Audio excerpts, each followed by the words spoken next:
வணக்கம் மக்களே, வாங்க நம்ம தில் கிச்சனுக்கு போகலாம்.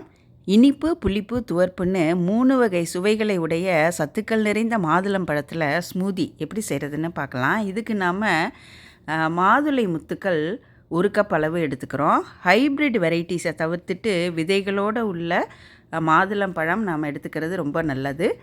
தோல் சீவிட்டு சின்ன சின்ன பீசஸாக கட் பண்ண ஆப்பிள் 1 கப் அளவு, விதை நீக்கிய பேரிச்சம்பழம் ஒரு 5, அந்த பாதாமை ஒரு 10 நிமிஷம் வெந்நீரில் ஊற போட்டால் அந்த தோல் வந்துடும். அந்த தோலை நீக்கிய பாதாம், பரங்கி விதைகள், அதாவது அந்த பம்கின் சீட்ஸு 1 டேபிள் ஸ்பூன் சேர்த்துக்குவோம். இந்த இனிப்புக்காக 1 டேபிள் ஸ்பூன் அளவு மேப்பிள் சிரப் அல்லது ஹனி அல்லது நாட்டு சர்க்கரை சேர்த்து ஒரு 200 ml அல்லது 150 ml தண்ணி சேர்த்து அதை நல்லா நைஸாக மிக்சியில் அரைச்சிட்டு வந்துடலாம்.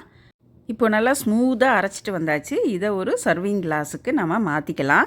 விருப்பப்பட்டால் கொஞ்சம் ஐஸ் க்யூப் சேர்த்து சில்லுன்னு குடிக்கலாம். மேலே கார்னிஷிங்க்கு ஃபைனாக கட் பண்ண நட்ஸு கொஞ்சம் மாதுளை முத்துக்கள் சேர்க்கும்போது நல்ல கலர்ஃபுல்லாக இருக்கும்.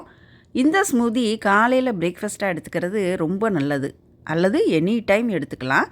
இந்த மாதுளையோட ஆப்பிள், பேரிச்சம்பழம், ட்ரை ஃப்ரூட்ஸ் அண்ட் நட்ஸு சேர்க்கறதுனால இந்த ஸ்மூதி குடிக்கிறது நல்ல எனர்ஜெட்டிக்காக இருக்கும். இந்த மாதுளை ஸ்மூதி நீங்களும் அவசியம் செஞ்சு பார்த்துட்டு உங்கள் கமெண்ட்ஸை கீழே கமெண்ட் செக்ஷனில் கொடுங்க. நன்றி, வணக்கம்.